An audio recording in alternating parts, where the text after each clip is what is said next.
तर hello friends. आज आपण बोलूया कोणत्या विषयावर बोलावं. लाईफमध्ये डिसिप्लिन किती महत्त्वाचं आहे किंवा डिसिप्लिन सोबतच काही गोष्टी खूप महत्त्वाच्या आहेत लाईफमध्ये, त्या आपण इथं बोलूया. डिसिप्लिन सोबत कुठल्या गोष्टी महत्त्वाच्या आहेत तर समजून घेणं. एखादी गोष्ट मला करायची आहे तर ती का करायची आहे है ना. मला आता हेल्दी खायचं आहे तर ते मला हेल्दी खाणं का खायचं आहे, तर माझ्या हेल्थसाठी मला ते खायचं आहे, बरोबर आहे.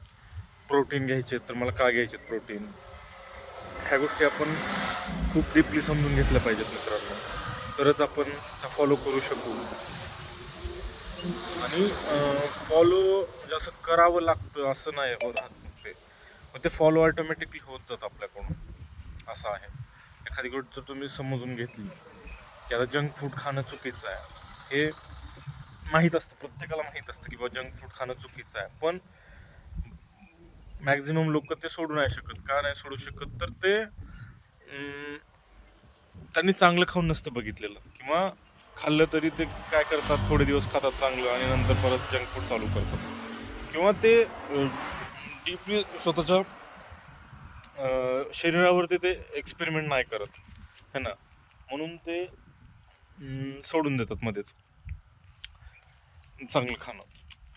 तर अशा गोष्टी आहेत मित्रांनो, आणि ह्या आपल्याला पाहायच्या आहेत, ह्या आपल्याला टॅकल करायच्या आहेत गोष्टी, आणि मगच आपण हेल्दी जगू शकू. आता आजच्या काळात हेल्दी राहणं किती महत्त्वाचं झालं हे आपण पाहू शकता, कारण टेम्परेचर किती चेंज होत आहे, हीट वेव्ज वाढत आहेत ना, वरचेवर खूप जास्त हे असंच होत राहणार आहे. आता मी जवळपास 3 वाजले आहेत आणि जवळपास 40+ टेम्परेचर आहे, 42-43 तरी असेल तिथलं, आणि भयंकर म्हणजे न सोसवण्या इतकं टेम्परेचर वाढले मित्रांनो. तर ह्या गोष्टी आहेत. तर मी बोलत होतो की म्हणजे एखादी सवय आपल्याला कशी लावून घ्यायची, किंवा एखादा डिसिप्लिन आपल्याला फॉलो करायची, एखादी गोष्ट आहे आपल्याला ती फॉलो करायची, तर त्यासाठी काय करावं लागेल आपण, तर ती गोष्ट समजून घेणं, ती गोष्ट माझ्यासाठी का महत्त्वाची आहे, अशा मी जी गोष्ट फॉलो करतो ती किती लोकांनी केलेली आहे आणि त्यांना त्याच्यातून काय मिळालेलं आहे, किंवा त्यांनी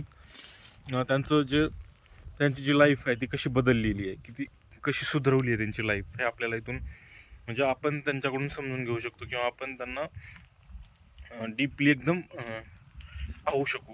म्हणजे पाहणं महत्त्वाचं आहे. आपण एखादी गोष्ट करायची आहे तर मॅक्झिमम टाईम आपण त्या गोष्टीला दिला पाहिजे. एखादा रिसर्च करायचा आहे, एखादी गोष्ट आपल्याला नवीन स्किल शिकायची आहे, तर त्या रिलेटेड जेवढ्या काही गोष्टी आहेत आपण बघितल्या पाहिजेत, वाचल्या पाहिजेत, आपण त्या लोकांशी भेटलं पाहिजे, तरच आपण त्या गोष्टीमध्ये प्रामाणिकपणे आपले 100% देऊन आपण ती गोष्ट पूर्ण करू शकतो मित्रांनो. हे हा एक खूप महत्त्वाचा मुद्दा आहे इथे, आणि ही गोष्ट आपण खरंच फॉलो केली पाहिजे.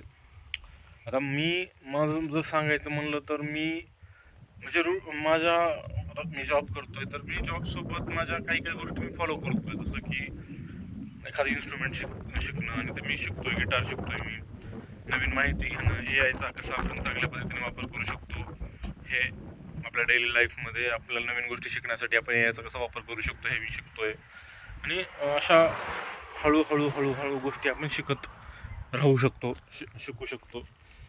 आता जॉब पण सोडायचं आहे मला, त्याच्यामुळे मी हे यूट्यूब चॅनल चालू केलं आहे, आणि कंटेंट क्रिएशनमध्ये मी कसा बाबा मला वेळ देता येईल याच्याबद्दल मी आणखी विचार करतोय, आणि आणखी माझे व्हिडिओज आणखी कसे मी चांगले बनवू शकतो ह्याचा पण मी विचार करतो इथे.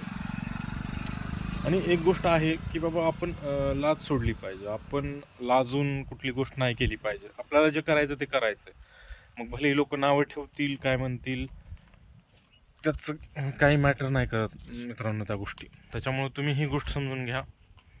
खरं तर मी आत्ताही जरी जॉब सोडला तरी मला म्हणजे प्रॉब्लेम येईल असं नाही वाटत, कारण मी सिंगल आहे. माझे जे काही समजा मंथली एक्सपेन्सेस आहेत ते मी करू शकतो, पण माझ्यामध्ये पण आणखी थोडीफार भीती आहे किंवा हिंमत होत नाही आहे. तर ती हिंमत लवकरात लवकर यावी यासाठी मी आणखी प्रयत्नशील आहे. मी लवकरात लवकर माझं हे जे करायचं आहे मला, ते मी करू शकेन असं मला म्हणजे तुम्ही पण शक्ती द्यावी मित्रांनो. तुम्ही पण हा जो व्हिडिओ आहे तो शेअर करा, तुम्ही सपोर्ट करा. आणि बाबा एक मराठी माणूस, एक मराठी मुलगा काहीतरी वेगळं सांगतोय, काहीतरी जगण्याचं एक काय म्हणता येईल त्याला, एक वेगळेपण किंवा एक जी भीड चालते ना, जी गर्दीत आपण बघतो की बाबा लोक काय करतायत, गर्दीपेक्षा काहीतरी वेगळं आपण करू शकू. आणि त्याच्यासाठी हिंमत लागते मित्रांनो, खरंच खूप हिंमत लागते. आणि ती हिंमत मी एकत्र करण्याचा प्रयत्न करतोय आणि त्या पद्धतीनं जगण्याचा प्रयत्न करतोय. तर तुम्ही मला सपोर्ट करावा हीच माझी एवढी विनंती आहे. आणि आवडलं तर नक्कीच लाईक करा, शेअर करा. थँक्यू.